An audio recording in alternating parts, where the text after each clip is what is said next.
Vamos imaginar a situação de herdar uma casa de família. Mas assim, não uma casa qualquer, sabe? Uhum. Imagino que é algo bem grandioso, né? Exato.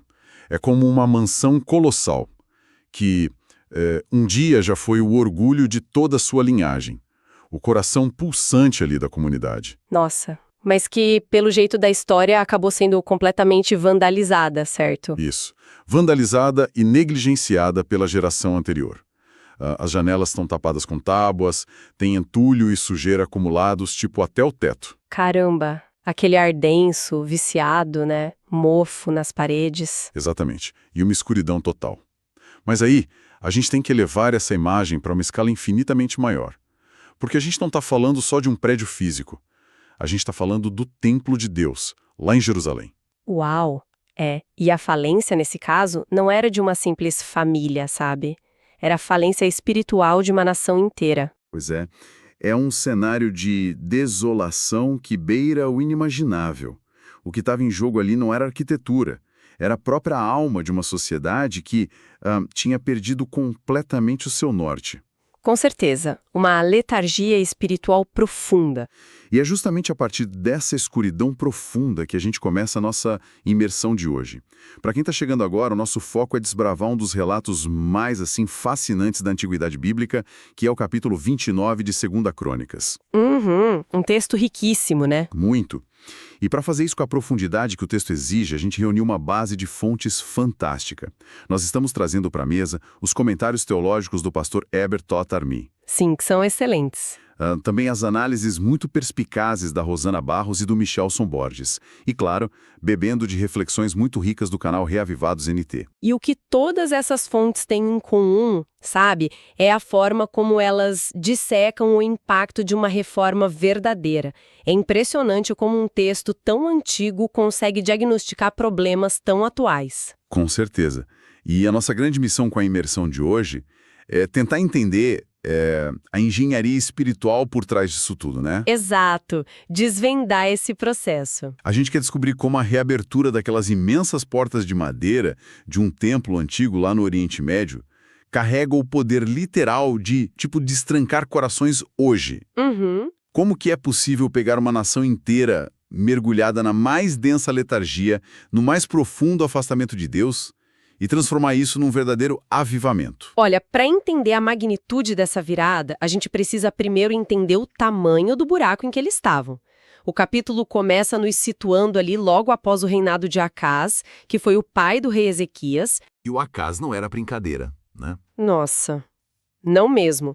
Ele não foi apenas um governante ruim que cometeu alguns erros de administração. Ele cometeu o que a gente pode chamar de o sacrilégio supremo ali em Judá.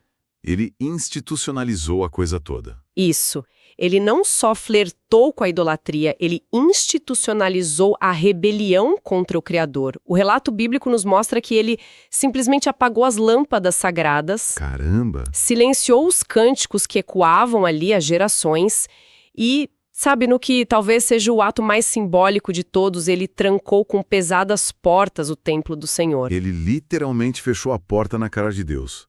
É bizarro pensar nisso. O canal que conectava aquele povo à graça, ao perdão, à adoração, foi intencionalmente rompido, né? Asfixiado pela própria liderança. Uhum. É uma imagem muito forte, muito triste. Sim. E então o texto nos dá um tranco. A mudança de paradigma é quase violenta, sabe? No bom sentido. Ezequias herda essa catástrofe absoluta que o pai deixou. Mas a resposta dele vai totalmente na contramão de tudo que a nação vinha fazendo. E o que é fascinante aqui é a idade dele e a velocidade da reação, né? Ezequias assume o trono com apenas 25 anos. Muito novo, né? Super novo. Pensa no peso psicológico, político e espiritual que estava sobre os ombros de um jovem. Ele olhou para uma nação em frangalhos, cercada por impérios inimigos, com a economia e a moralidade destruídas. E a primeira atitude dele não foi, convocar um comitê de crise econômica ou reformar o exército. Exatamente. Ele não focou no material primeiro. Pois é. As nossas fontes destacam muito isso.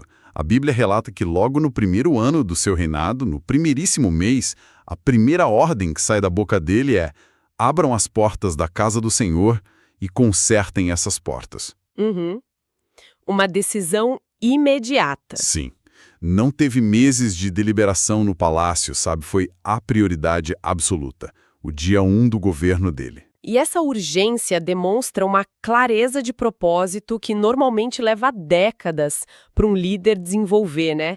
E aí a gente se pergunta de onde veio essa retidão toda? É uma ótima pergunta. Porque se o pai dele era um modelo completo de destruição, como que o Ezequias saiu tão diferente? As fontes nos dão uma pista sutil, mas muito valiosa, logo no início do texto. Ah, a menção à mãe dele, né? Isso.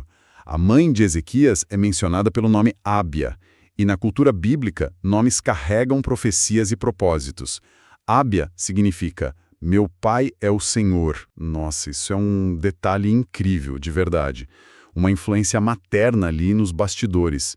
Enquanto o rei Acaz arrastava o país para o abismo, tinha uma mãe ensinando a um futuro rei quem era o seu verdadeiro pai. Exatamente. O pai terreno falhou, mas ela apontou para o Pai Celestial. O Michelson Borges traz um pensamento sobre isso nas nossas anotações que eu achei, assim, brilhante.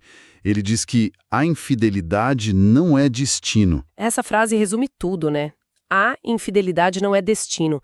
O meio que a gente nasce, os erros grosseiros da família ou o ambiente sombrio que a gente herda, não determinam de forma definitiva o nosso caminho. Não é uma sentença, né? Não é.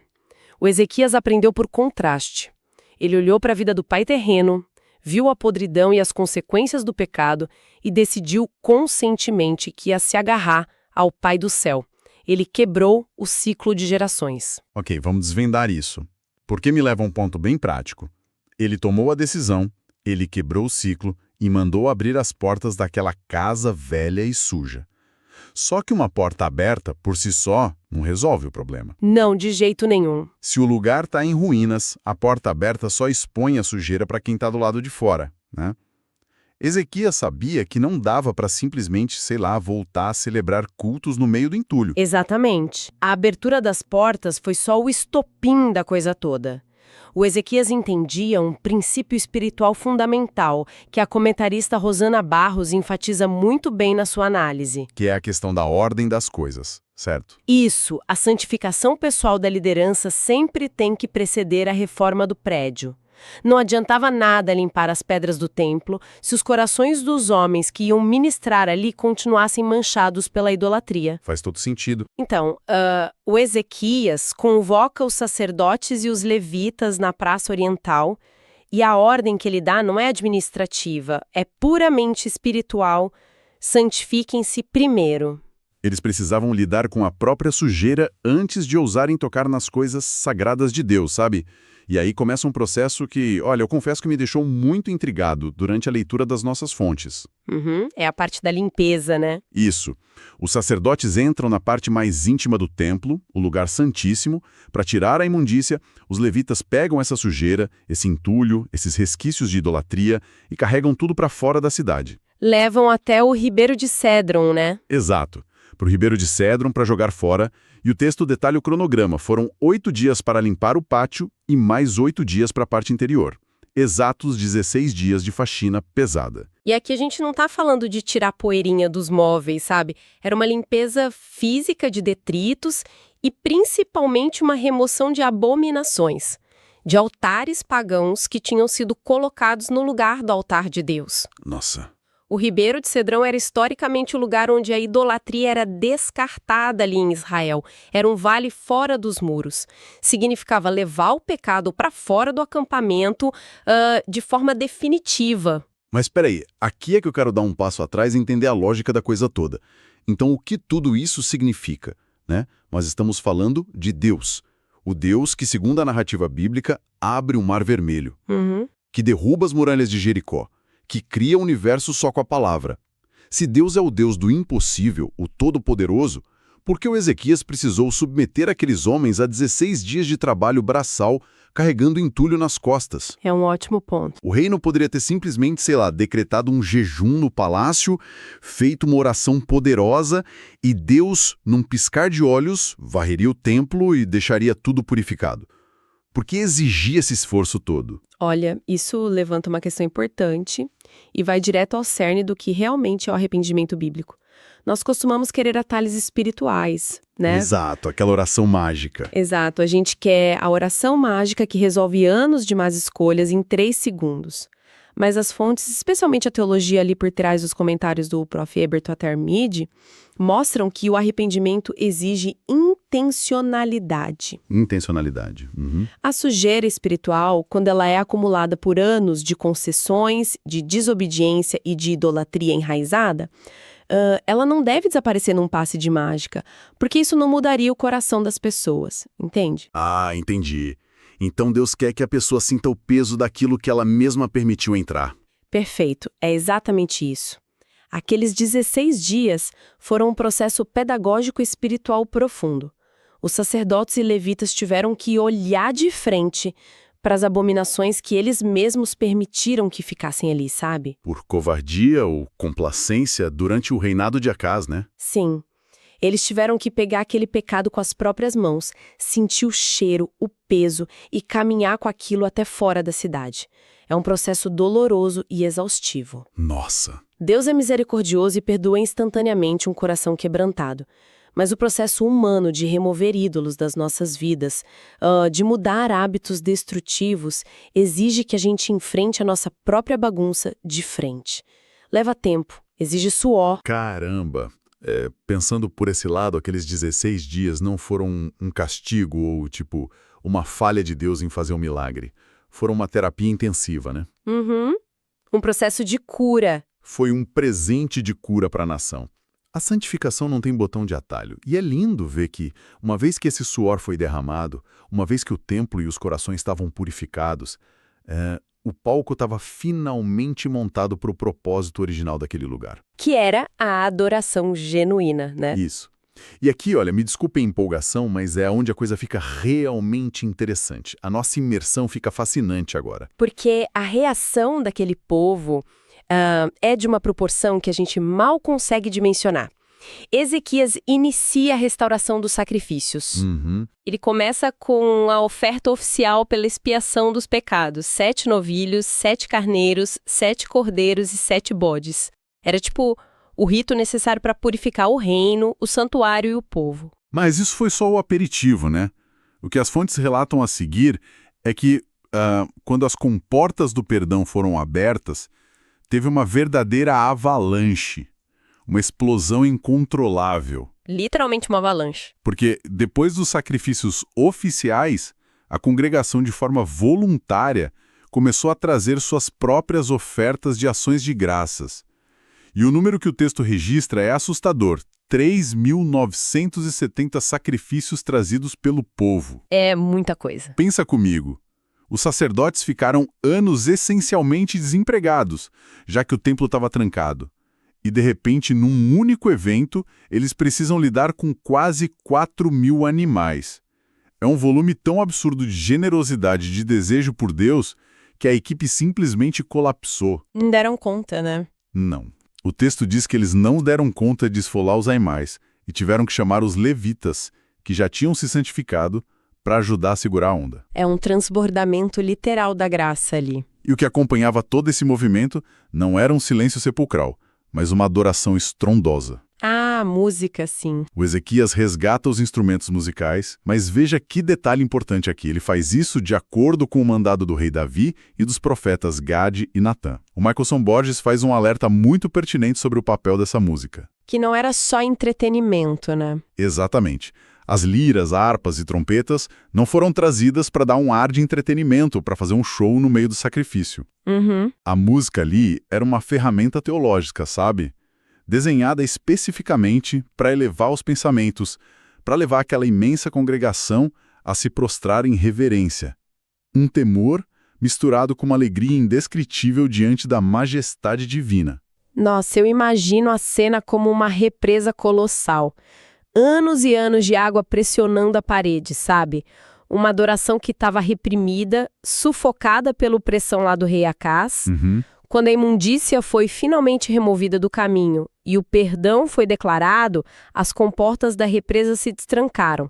O louvor inundou o templo.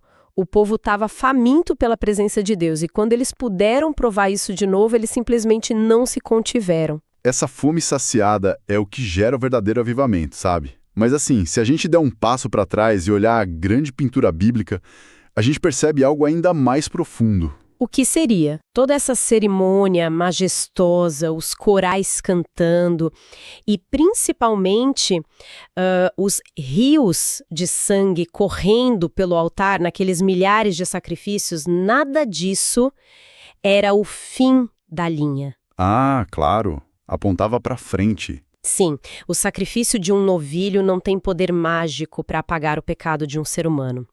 Toda aquela liturgia era uma sombra, uma gigantesca placa de sinalização apontando para alguém infinitamente maior que viria séculos depois, pisando naquelas mesmas ruas de Jerusalém. E aqui a gente entra na conexão que as nossas fontes fazem com uma precisão cirúrgica. O pastor Heber Todt-Armin, resgatando ali um pensamento do teólogo Ilan von German, abre a nossa mente para os paralelos messiânicos. Se conectarmos isso ao panorama geral, fica muito claro, né? Fica. Ezequias não foi só um governante bem-intencionado dos livros de história, sabe?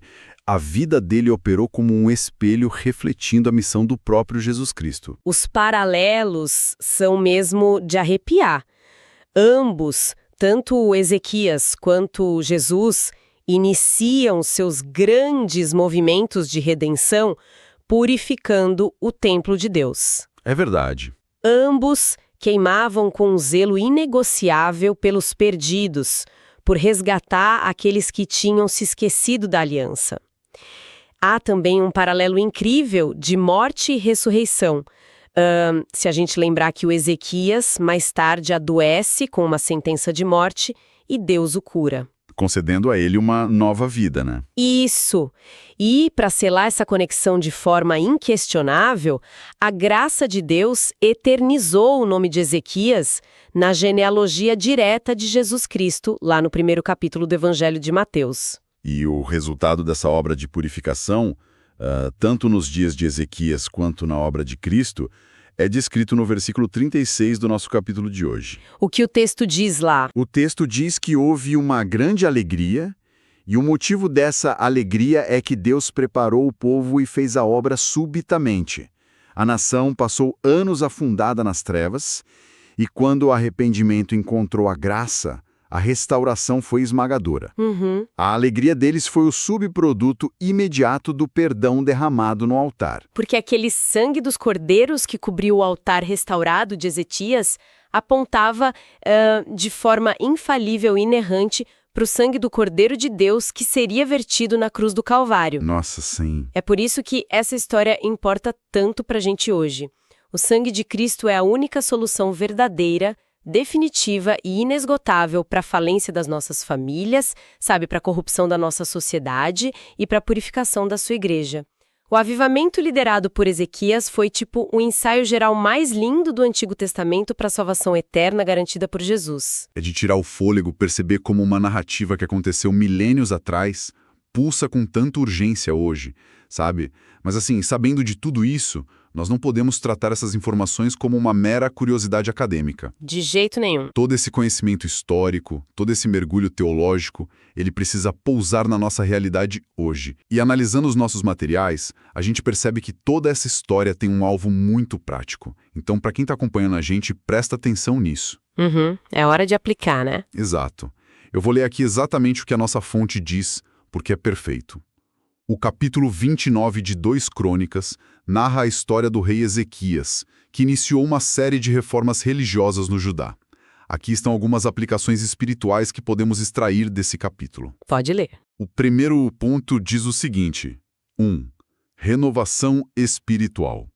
Assim como Ezequias restaurou o templo e reestabeleceu o culto a Deus, precisamos buscar constantemente a atualização espiritual em vidas nossas. Isso pode incluir momentos de oração, estudo da Bíblia e comunhão com outros crentes. Faz todo sentido. Afinal, as portas não podem voltar a se fechar, né? E logo na sequência, a fonte traz o ponto 2. 2. Arrependimento e purificação. Ezequias mandou purificar o templo, removendo tudo que era impuro. Da mesma forma, devemos examinar nossos corações e vidas, pedindo a Deus que nos purifique de tudo que nos afasta dele. Lidar com a própria bagunça. E quem conduz tudo isso tem um papel decisivo, né? O que nos leva ao ponto 3 do texto. 3. Liderança piedosa. Ezequias mostrou ser um líder dedicado a seguir os caminhos de Deus e encorajou seu povo a fazer o mesmo. Líderes espirituais hoje são chamados a guiar com integridade e fé. Exato, o exemplo arrasta. E não podemos esquecer de forma alguma do quarto ponto, 4, importância da adoração. A restauração do culto no templo destaca a importância do estímulo comunitário. Participar de cultos e reuniões com outros crentes fortalece nossa fé e nos aproxima de Deus. A gente viu isso na alegria imensa do povo, trazendo os milhares de sacrifícios, né? E para fechar essa lista maravilhosa, o ponto 5 diz: 5. Obediência à palavra de Deus. Ezequias segue as instruções dadas por Deus, através de Moisés, para restaurar o culto verdadeiro. Isso nos lembra da importância de sermos obedientes à palavra de Deus em nossas vidas diárias. Perfeito. E o texto resume tudo de um jeito muito bonito, dizendo: essas lições podem nos inspirar a buscar uma vida mais próxima de Deus e comprometida com sua vontade. Ouvir esses princípios colocados de forma tão direta me faz pensar que a santificação definitivamente não é um peso que tenta nos esmagar. Ela é o caminho para a libertação. Com certeza. O mesmo Deus que agiu subitamente e inundou Judá de alegria continua sendo, o especialista em pegar corações em ruínas e transformá-los em santuários de adoração autêntica. É lindo demais. E com essa certeza no coração de que a graça de Deus está sempre pronta para nos purificar se estivermos dispostos a abrir as portas, eu gostaria de convidar quem nos acompanha a unir os pensamentos agora nesta breve oração. Por favor. Querido Deus, assim como o rei Ezequias buscou renovar e purificar o templo, pedimos que Tu possas renovar nossos corações e mentes. Em nome de Jesus. Amém. Amém. Que jornada profunda foi percorrer esse texto histórico e espiritual, né? Nós queremos, de forma muito genuína, encorajar as pessoas que nos ouvem a não guardarem essa reflexão só para si. É para compartilhar. A mensagem de que a infidelidade e o passado escuro não são o destino final de ninguém é, poderosa demais para ficar parada. Pense em compartilhar esse raciocínio com amigos, levar esses pontos para debater em grupos de estudo ou até para conversar em família durante a semana. Sem dúvida. Compartilhar essa verdade é, em si, um ato de abrir novas portas, sabe? Permitindo que a luz encontre lugares e pessoas que talvez estejam vivendo uma letargia espiritual sem nem perceberem. Exato. E para encerrarmos a nossa imersão de hoje, nós queremos deixar uma última faísca para continuar acendendo a mente de vocês durante a semana. Qual é a faísca de hoje? Nós vimos aqui como um rei muito jovem, de apenas 25 anos, teve a coragem de quebrar as correntes de um passado terrível. Pela graça divina, ele reacendeu a chama de uma nação inteira, uma nação que tinha literalmente apagado as luzes, sufocado a música e trancado as pesadas portas para o seu próprio Criador. Então a grande questão que fica ecoando para a nossa própria meditação é a seguinte: se um jovem rei conseguiu fazer isso, qual é o cômodo escuro na nossa própria vida que está apenas aguardando as portas serem escancaradas para a luz do mundo entrar hoje? Uau, fica a reflexão, né? Pensem nisso. Continuem buscando. E a gente se vê na nossa próxima imersão.